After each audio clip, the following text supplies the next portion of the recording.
기대 여명과 출생률 등 인구 변화도 연금액 조정에 반영하게 됩니다.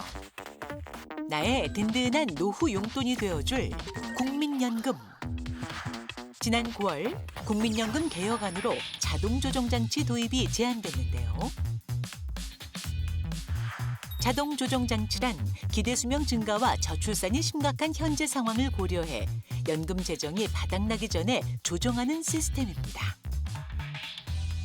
하지만 도입 시 연금 수급액이 21%가량 삭감된다는 분석이 제기됐는데요. 변화하는 국민연금. 새롭게 도입될 수 있는 자동조정장치에 대해 자세히 알아봅니다.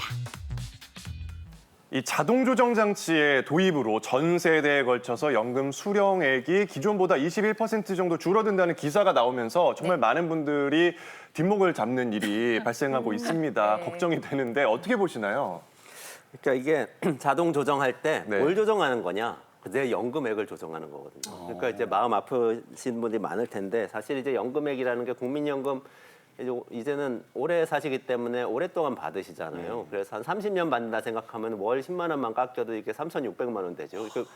굉장히 큰 거예요. 근데 또 소득이 높으신 분은 더 깎이고. 근데 아직 이 수치가 아직 정확하진 않습니다. 정부에서 완전히 정확하게 내놨다고는 할 수는 없는데 확정된 것도 아니고 국회를 거쳐야 되니까. 그렇지만 어쨌든 어떤 방향으로 가냐. 이전까지는 지금 내가 낸 국민연금 보험료에 따라서 연금액이 결정되면 그걸 물가 상승률만큼 매년 보태서 내가 연금 받을 65세 이상이 됐을 때, 63세 이상이 됐을 때는 지금 내가 생각한 그 돈, 예를 들어서 150만 원이면 그때의 150만 원의 가치가 있는 돈을 받게 돼 있었어요. 그러니까 계산이 뭐 아주 정확하죠. 굉장히 쉬운데 이제는 연금이 고령화되면서 기금이 자꾸 줄어들고 이러다 보니까 그 기금 상황에 따라 내 연금을 깎는다는 거예요.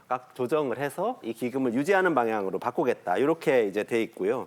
이건 뭐냐면은 기금이 막 줄어들고 이러면 처리하는 방법이 사실 세 가지가 있거든요. 우리가 보험료를 더 내는 방법도 있고, 그리고 덜 받는 방법도 있고, 나중에 보험금을 덜 받는 방법이죠. 그리고 마지막으로 국가가 세금으로, 재정으로 이 보험 기금을 계속 확충을 해준 이런 방법이 있는데 이 중에 첫 번째인 덜 받는 방법을 채택해서 국민연금 개혁을 하겠다 이런 방향으로 이제 정부가 가고 있는데 많은 분들이 걱정하고 있는 것은 내 연금액이 깎이기도 하지만 사실 우리나라 연금이 이제 초기예요. 막 시작되고 있어서 지금 평생 우리가 받는 소득의 한 30% 정도만 지금 연금으로 받고 계시거든요. 근데 선진국들은 유럽이나 미국이나 이런 데 가보면 다 50%, 60%를 다 받고 계세요. 그러니까 우린 지금도 낮은데 더 깎으면 어떡하냐 이런 것 때문에 많은 분들이 자동 안정장치에 대해서 또 걱정도 하고 있는 이런 상황입니다. 그러네요. 근데 저는 처음 듣고 자동 조정 장치라고 해가지고 약간 그 좀 자동화 기계 같은 느낌이잖아요. 근데 이게 진짜 기계로 최시중님 연금 삭감되셨습니다. 뭐 이런 식으로 하는 건지 로봇인가요? 그렇네요. 국민연금 자동 조정 장치라고 하니까 지금 기계인 가셨는데 뭐 프로그램 뭐 소프트웨어 돌려서 나오는 건 아닌지 정확한 명칭을 좀 우리가 좀 짚어봐야겠어요. 네. 어떻게 운영되는 거예요? 네. 다행히도 우리 모두가 기계에 대한 공포가 있잖아요. 네. 기계는 아닙니다. 그럼 뭔가요, 걔는? 기계는 아니고 정확하고 공평한 원칙으로 적용이 되고 있습니다. 예전에는 실제로 너무나 단순하게도 우리가 연금액과 물가 상승률에 따라서 단순한 계산이 됐던 거죠.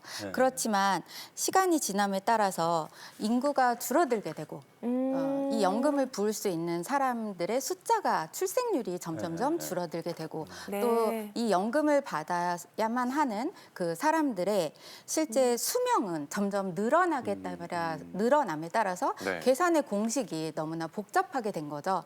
그래서 단순히 기존에 있었던 연금액과 물가 상승률이라는 이런 단순한 계산에서 벗어나서 이제는 물가 상승률에서 가입자의 감소율을 빼고 또 기대 수명 증가율을 빼고 그리고 곱하기 연금액이라는 공식 자체가 연금액 곱하기 물가 상승률 마이너스 가입자 감소율 마이너스 기대 수명 증가율 이렇게 해서 공식 자체를 바뀌게 되는 이렇게 원칙이 바뀌게 된 것입니다. 그래서 기계는 아니고 다행이라는 생각이 정말 듭니다. 네. 네. 이렇게 쭉 설명을 듣다 보니까 궁금한 게 이게 현실 가능성이 있는 건가요?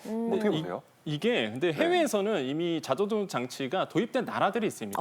스웨덴이라든지 독일 같은 경우에는요, 이 자동조정 장치를 통해서 사실상 기금, 그 연금의 기금을 운용하고 있다, 안정적으로 사실 운용하고 있다라고 좀 보시면 되겠는데, 이게 근데 중요한 게 있죠. 이게 자동조정 장치가 도입이 되면은요, 지금의 젊은 세대들은 많이 깎이거든요. 그다음에 그 세대별로요, 형평성이 안 맞는다 이런 불만이 나올 수밖에 없습니다. 그래서 가장 필요한 게 사회적 합의예요. 그러니까 사회적 합의 없이 도입되면 굉장히 부작용이 크게 일어날 겁니다. 그래서 사회적 합의를 통해서 공평하고 형평성 있게 이제 들어가야 된다고 보시면 되겠고, 그래서 제도적 보완이 그래서 이루어지는 거죠. 근데 중요한 게 있습니다. 이거는요, 다시 한번 말씀드리자면 확정된 사항은 아닙니다. 이거 정부 안이지 이게 뭐 정말 확정된 사항은 아니고요.